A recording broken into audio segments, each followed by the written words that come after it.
आपण पाहत आहात तिरंगा न्यूज महाराष्ट्र चॅनल।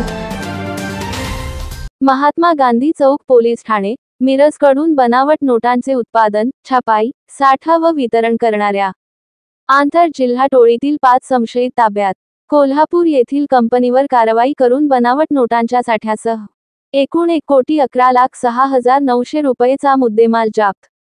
प्रभारी महात्मा गांधी चौक पोलीस ठाणे सहाय्यक पोलीस निरीक्षक संदीप शिंदे मिरज यांना एक इसम त्याचे कब्जात बनावट नोटा बाळगून नेजी बामणी रोड कोल्हापूर ब्रिजखाली मिरज येथे आला असल्याची खात्रीशीर गोपनीय माहिती प्राप्त झाली। तात्काळ महात्मा गांधी चौक पोलीस ठाणेकडील पोलीस उपनिरीक्षक रुपाली गायकवाड व नमूद पोलीस पथक यांना रवाना करून सदर इसमावर छापा टाकून कायदेशीर कारवाई करण्याचे आदेश दिले। त्यानुसार महात्मा गांधी चौक पोलीस ठाणेकडील पोलीस उपनिरीक्षक रुपाली गायकवाड यांचे नेतृत्वाखाली पोलीस पथक हे पंच व फोटोग्राफर यांचेसह मिळाले बातमीप्रमाणे नेजी बामणी रोड कोल्हापूर ब्रिजखाली मिरज येथे जाऊन तेथे सापळा रचून वॉच करीत थांबले असता सदर कोल्हापूर ब्रिजचे खाली एक इसम संशयितरित्या घुटमळत थांबलेला दिसला। त्याचा मिळाले बातमीप्रमाणे संशय आल्याने पोलीस पथकाने सुप्रीत काडाप्पा देसाई याला पळून जाण्याची संधी न देता शिताफीने ताब्यात घेऊन त्याची अंगझडती घेता त्याचे पॅन्टचे खिशात भारतीय 500 रुपये मूल्याच्या चलनी नोटासारख्या हुबेहूब दिसणाऱ्या 42,000 रुपये किंमतीच्या एकूण 84 बनावट नोटा मिळून आल्या। नमूद पथकाने सदरच्या बनावट नोटांची मूळ भारतीय चलनातील नोटेशी तुलना करता सदरच्या नोटांचे कागद, रंग, हिरवे रंगाची स्ट्रीप व महात्मा गांधीजी यांचा वॉटरमार्क हे मिळते जुळते नसल्याचे निदर्शनास आले। यावरून बातमीची खात्री झाल्याने सदर संशयित सुप्रीत काडाप्पा देसाई वय 22 याचे विरुद्ध गुन्हा दाखल करून त्यास अटक करून त्याचेकडे कौशल्यापूर्ण तपास केला असता सदरच्या बनावट नोटा यातील आरोपी राहुल राजाराम जाधव हा तयार करीत असून सदरच्या बनावट नोटा त्याचेकडून घेऊन यातील आरोपी सुप्रीत काडाप्पा देसाई, इनार आदम इनामदार, नरेंद्र जगन्नाथ शिंदे यांचे मार्फतीने महाराष्ट्र राज्यातील विविध भागात वितरित करीत असल्याचे निष्पन्न झाले।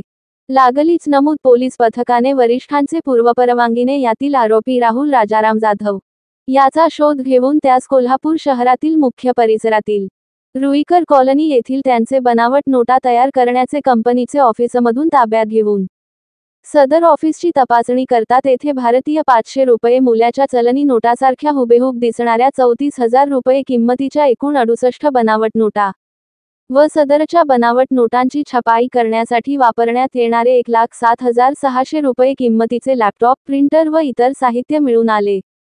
त्यास तसेच आरोपी सुप्रीत काडाप्पा देसाई यास सदर गुन्ह्याचे तपासकामी अटक करून न्यायालयात हजर केलंसता न्यायालयाने त्यांना 11 ऑक्टोबर पर्यंत पोलीस कोठडी सुनावली होती।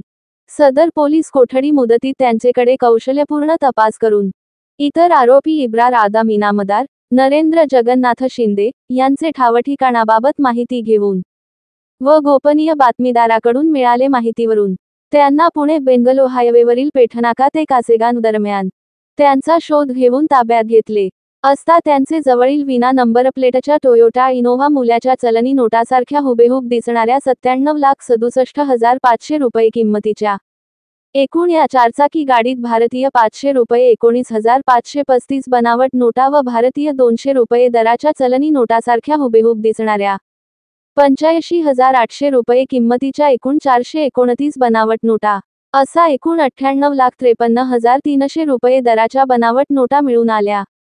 त्यांचेसोबत सदर ठिकाणी आलेला इतर संशयित इसम नामे सिद्धेश जगदीश म्हात्रे यास देखील सदर पोलीस पथकाने ताब्यात घेऊन त्यांच्या जवळील बनावट नोटा, लॅपटॉप, विना नंबर प्लेट इनोव्हा चारचाकी गाडी व इतर साहित्य असे एकूण 1,09,23,300 रुपये किंमतीचे साहित्य जप्त करून संशयित इसमांना सदर गुन्ह्याचे तपासकामी अटक केली। आरोपी राहुल राजाराम जाधव याचेवर यापूर्वी परराज्यात तसेच इतर पोलीस ठाण्यात गुन्हे दाखल असल्याचे माहिती प्राप्त झाली। तो सराईत गुन्हेगार असल्याचे निष्पन्न होत आहे। सदर गुन्ह्याचा पुढील तपास वरिष्ठांचे मार्गदर्शनाखाली महात्मा गांधी चौक पोलीस ठाणे मिरजचे प्रभारी अधिकारी संदीप शिंदे, सहाय्यक पोलीस निरीक्षक हे करीत आहेत। तिरंगा न्यूज महाराष्ट्रसाठी मुख्य संपादक सलीम भाई अता।